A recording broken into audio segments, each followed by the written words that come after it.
অসমৰ সাংবাদিকসকলে যিমান বাইট ল'বলৈ আগ্ৰহ প্ৰকাশ কৰে তাতকৈ হিমন্ত বিশ্ব শৰ্মাৰ বাইট দিবলৈ আগ্ৰহটোহে বেছি দেখো মই সদায়। তেওঁতো ধপধপাই থকা দেখো মই অনবৰতে কথা ক'বলৈ। কিন্তু এতিয়া যেতিয়াই সাংবাদিকসকলৰ পৰা সংবাদ মাধ্যমৰ পিনৰ পৰা এই চৰকাৰখন আৰু তেওঁ সতীৰ্থ মন্ত্ৰীৰ প্ৰতি আক্ৰমণ বৃদ্ধি পাইছে, আক্ৰমণ বৃদ্ধি পোৱাৰ লগে লগে হিমন্ত বিশ্ব শৰ্মাই সকলো সাংবাদিককে 100 টকাৰ কাৰণে মুখ্যমন্ত্ৰীৰ পিছে পিছে ঘূৰি থকা বুলি অপমান কৰি দিলে। এইটো মই ভাবো যে অকল মফচলীয়া সাংবাদিকসকলৰ কাৰণে নহয়, সমগ্ৰ অসম আৰু সমগ্ৰ ভাৰত আৰু সমগ্ৰ পৃথিৱীৰ সাংবাদিকবিলাকৰ প্ৰতি অপমান। এই অপমানক ধিক্কাৰ দিছো।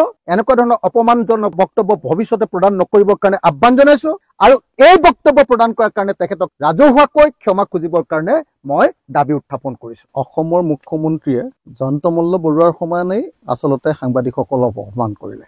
যি বক্তব্য প্ৰদান কৰিলে যে তেওঁ য'তেই যায়, ৰাতি 12টা বজাতে হওক, ৰাতিপুৱা 5টা বজাতে হওক, সাংবাদিকবিলাক আহে, সাংবাদিকবিলাকক তেওঁ মন নাথাকিলেও বাইট দিয়ে এইকাৰণে যে বোলে সাংবাদিকবিলাকে কয় যে 100 টকা এটা নহ'লে আমি নাপাম। মই নাভাবো যে অসমৰ সাংবাদিকে টকা 100 এটাৰ কাৰণে মুখ্যমন্ত্ৰীৰ পিছত বাইট ল'বলৈ ঘূৰি ফুৰে। বৰং অসমৰ জাতীয় স্বাৰ্থৰ কাৰণে, অসমৰ জাতিৰ প্ৰশ্নবিলাক উত্থাপন কৰিবৰ কাৰণেহে অসমৰ সাংবাদিকসকলে আমাৰ মুখ্যমন্ত্ৰী, আমাৰ মন্ত্ৰী, আমাৰ জনপ্ৰতিনিধি, অন্যান্য সংগঠনবিলাকৰ কাৰ্যসূচীলৈ আহে বুলি মই ভাবোঁ।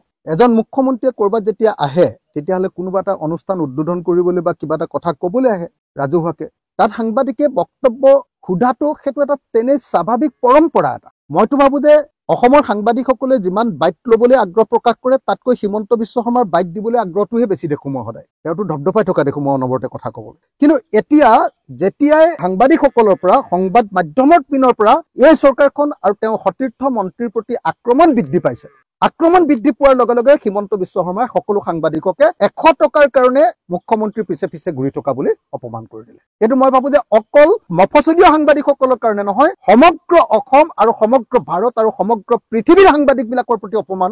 অসমৰ মুখ্যমন্ত্ৰীৰ এই বক্তব্য পৃথিৱীৰ সাংবাদিকসকলৰ প্ৰতি অপমান। টকা 100ৰ কাৰণে এজন ৰাজনীতিকৰ, এজন নেতাৰ, এজন মুখ্যমন্ত্ৰীৰ বাইট ল'বলৈ ঘূৰি ফুৰা বুলি কোৱা কথাটো সমস্ত সাংবাদিকসকলৰ প্ৰতি অপমান। সাংবাদিকসকলে ত্যাগ কৰি, সাংবাদিকসকলে নিজৰ জীৱিকা নিজে, নিজৰ উপাৰ্জন নিজে কৰি, সাংবাদিকতাক বেছিভাগ মফচলীয় সাংবাদিকে আচলতে তেওঁলোকৰ জীৱিকাৰ উৎসৰূপে ব্যৱহাৰ নকৰি তেওঁলোকৰ সমাজ সেৱাৰ এটা অংশৰূপেহে ব্যৱহাৰ কৰে। সেই সাংবাদিকসকলক অসমৰ মুখ্যমন্ত্ৰীয়ে 100 টকাৰ কাৰণে দৌৰি থকা বুলি যি বক্তব্য প্ৰদান কৰিলে, এইটো সমগ্ৰ সাংবাদিক সমাজৰ প্ৰতি অপমান। এই অপমানক ধিক্কাৰ দিছো। এনেকুৱা ধৰণৰ অপমানজনক বক্তব্য ভৱিষ্যতে প্ৰদান নকৰিবৰ কাৰণে আহ্বান জনাইছো আৰু এই বক্তব্য প্ৰদান কৰাৰ কাৰণে তেখেতক ৰাজহুৱাকৈ ক্ষমা খুজিবৰ কাৰণে মই দাবী উত্থাপন কৰিছো।